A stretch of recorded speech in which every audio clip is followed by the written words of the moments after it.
Okay, so we year-round homeschool, but we do have a soft start date, and it's July 1st.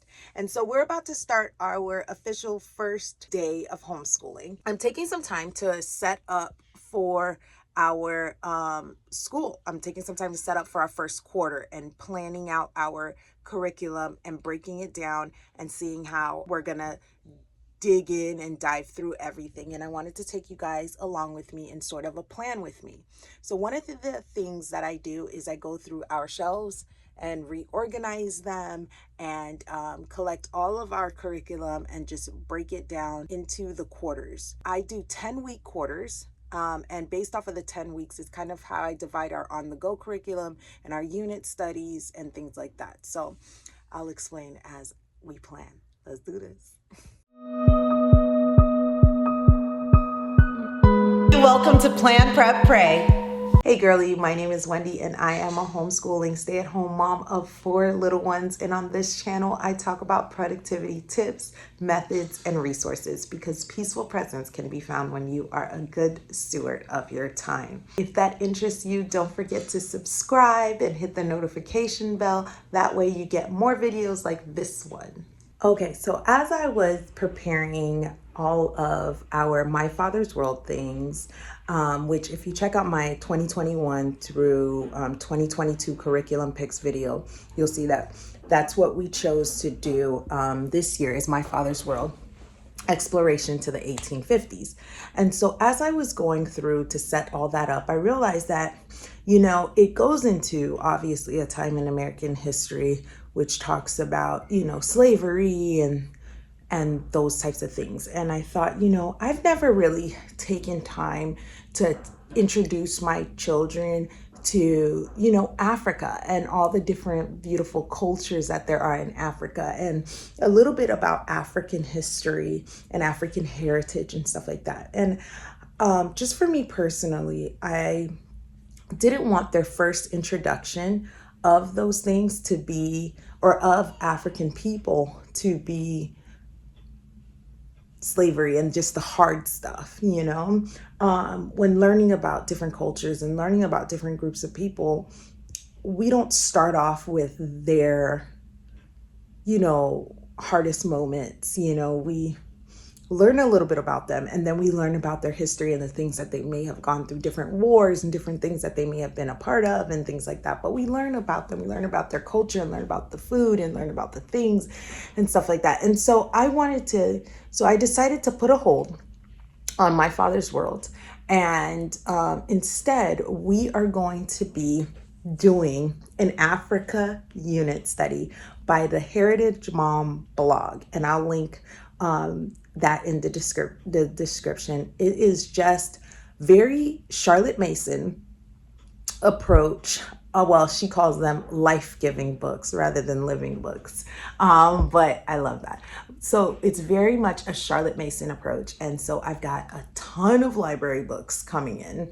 And we are going to take this first. It's actually a 36 week type thing, but we're going to be doing it in 10 weeks. So for the first 10 weeks, we're just going to really immerse ourselves into the African culture and learning all about Africa and things like that. We are also going to be doing a Haitian unit study because we are Haitian. And so we are going to, at the same time, be talking about Haiti and going into their history and learning all things about Haiti.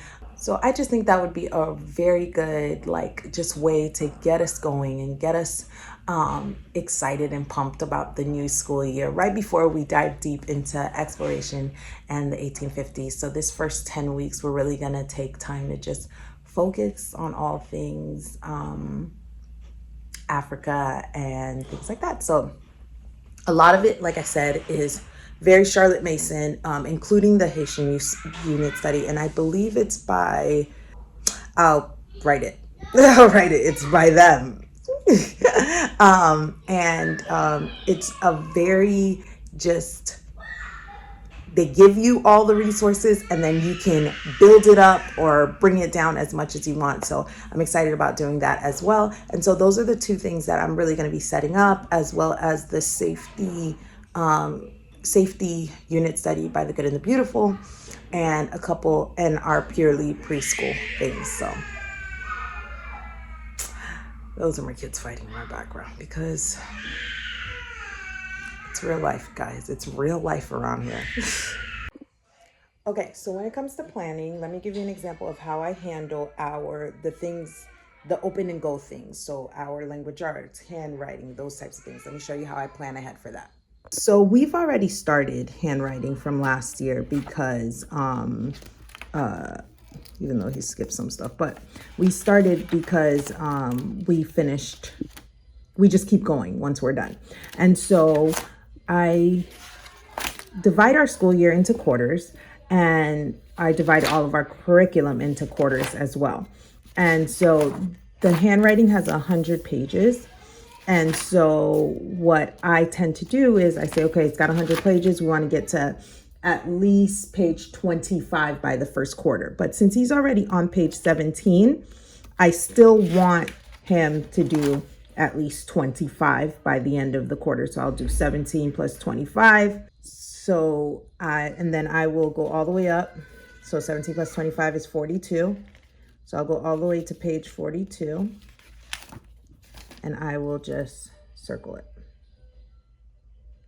And so I know that by the end of the quarter, he'll have to get to here. He will be ahead of here because the quarter is 10 weeks and we do 4 days a week. So that's 40 actual lessons, but I just want him to at least get 25 lessons done by the end of the quarter, but we usually do more.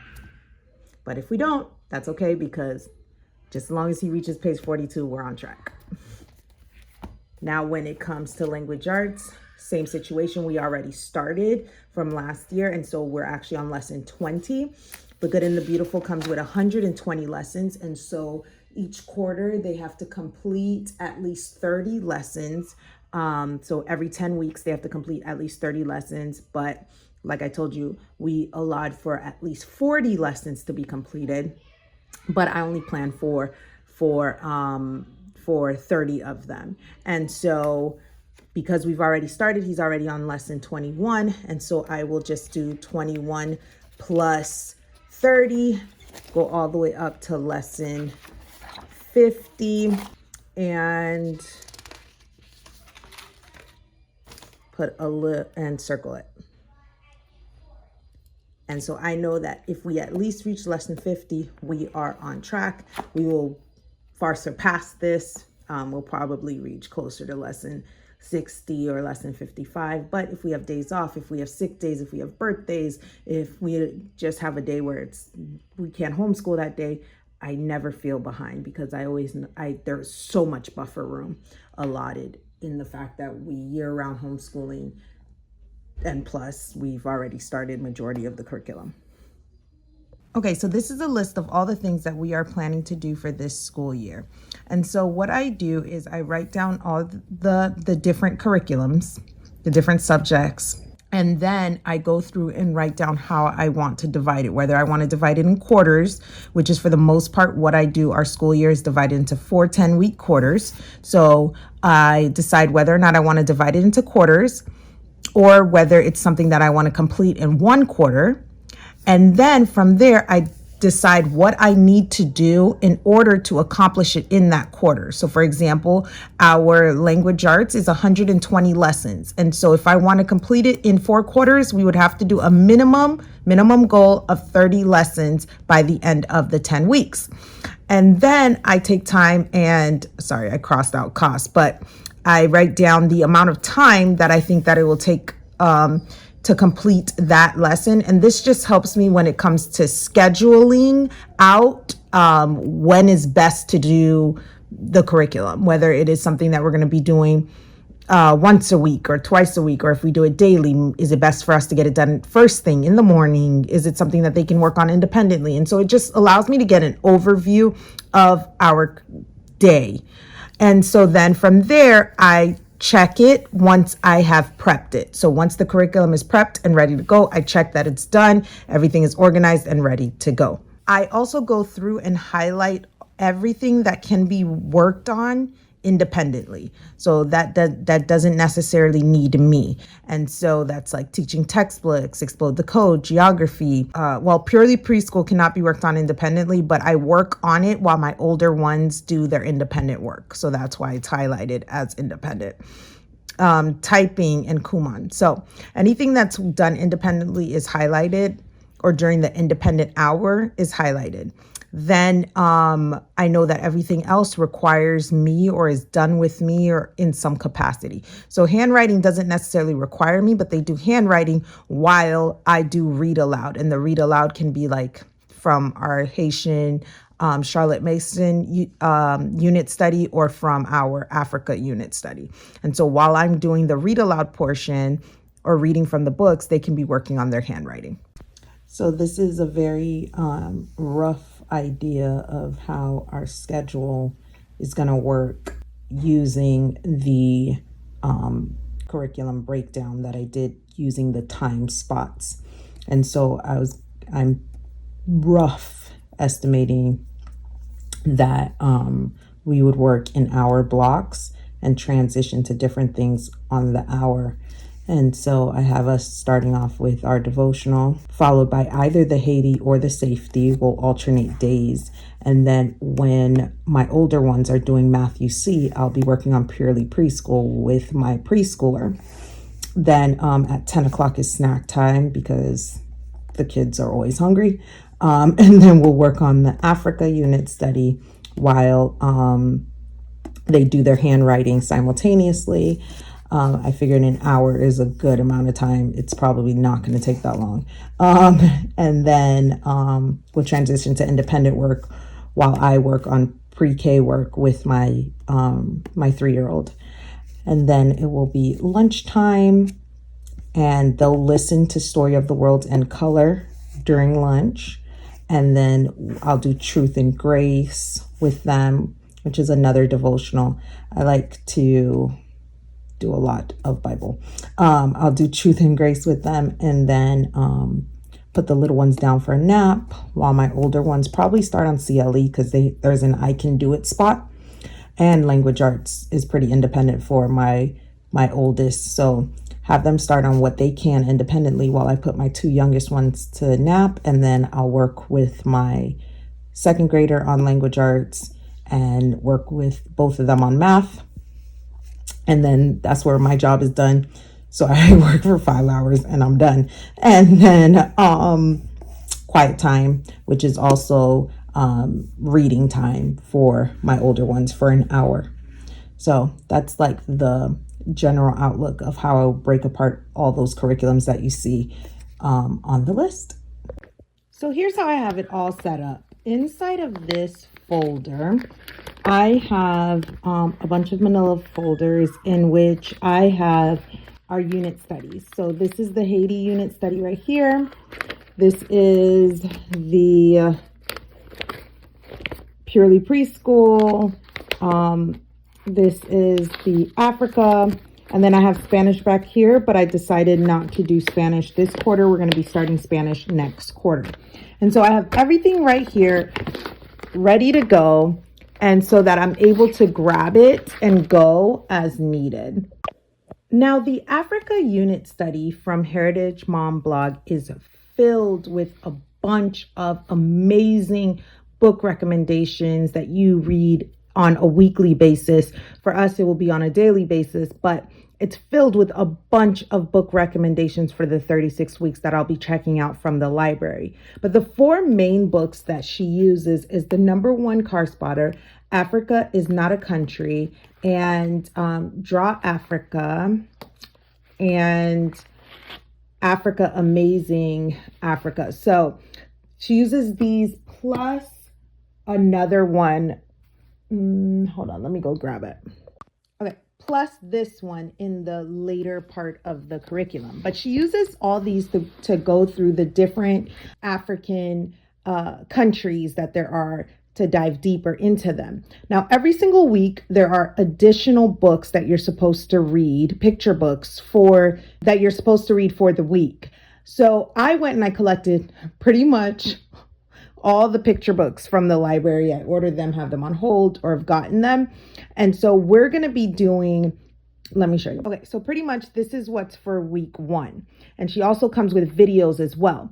And so what we're going to be doing is, instead of doing this on week 1, we're going to do this on day 1. And then week 2, what's recommended, we'll do it on day 2, 3, 4. So that way it'll take us 36 days to complete the curriculum rather than 36 weeks. Okay, so on this side of our cart, I have all the things for Africa. On this side of the cart, I have all the read alouds that we will be using for our Haiti study, as well as the read alouds for the first week of our purely preschool spring, which I love because yes, we're in the middle of summer, but spring talks about chicks, it talks about rain, it talks about gardening, all things that go perfect with summer and are just fine with the summer. So these are the 2 books that we're going to be using for our first study talking about chicks. And so I have this cart set up for our 2 unit studies as well as purely preschool. On the second shelf, I have our science kit, which is safety. Now I got these before. They don't sell these anymore. The company actually closed down, or the company is actually no longer available. But what she used to do is she would make kits to go along with the Good and the Beautiful science units. And so I grabbed that before. So I have the science kit ready to go for the safety. You can always grab the things and make your own kit, but I already had it, so I'm going to use it. And I have all of the Good and the Beautiful here. Let me pull this out. So I have all of the Good and the Beautiful units in these sheet protectors ready to go. I went through and highlighted things that I might need to collect the day before to make sure that I have it ready to go. And I just have everything cut out, all the booklets put together, and just ready to go for us to do our science on Science Day. On the bottom down here, like I told you guys, I'm going to be having them do handwriting while I do all the read aloud. So I have handwriting down here ready to go. This is for the baby so that she can do some sort of handwriting while we get our reading done. So I will link another video which pretty much shows how our big cart is set up. Now our big cart houses our open and go curriculum. So the language arts, the math, all the other things. And so I will link that video so that you guys can watch and see how the big cart is set up. But that's pretty much it. We're planned. We're prepped. Now we just need some prayer and we're ready to go. So I hope you found that helpful. Every day is not going to be perfect. Every day is not going to look like that perfect schedule, but having an idea and also allowing ample amount of time to accomplish everything that needs to be accomplished. So for example, Africa probably will take me 30 minutes, but I gave an hour there. So it helps to, when things aren't going exactly as planned, and that I have so much breathing room within my day. And also I know lunch, I have to prep lunch at times or help prep lunch. And so I leave a lot of room for that time, for that space. And I leave a lot of room, honestly, all throughout. But I hope it was helpful. I hope you can find something there that you can use to make it your own. I don't necessarily recommend just taking somebody else's schedule and making it exactly your schedule, because we're all different and we all do things differently. And you might be blessed and not have children that wake up at 6:30 in the morning. And so You might not be ready to start at 9, and that's okay. I wish I was in your shoes. But anyways, I hope that this was helpful. If you have any questions at all, just let me know in the comments and I'll be sure to answer that for you. If you'd like to see more about all of our curriculum choices for 2021 through 2022, click this video right here. If you'd like to see how we organize all of the other homeschool things, click this video right here. And until next time, bye.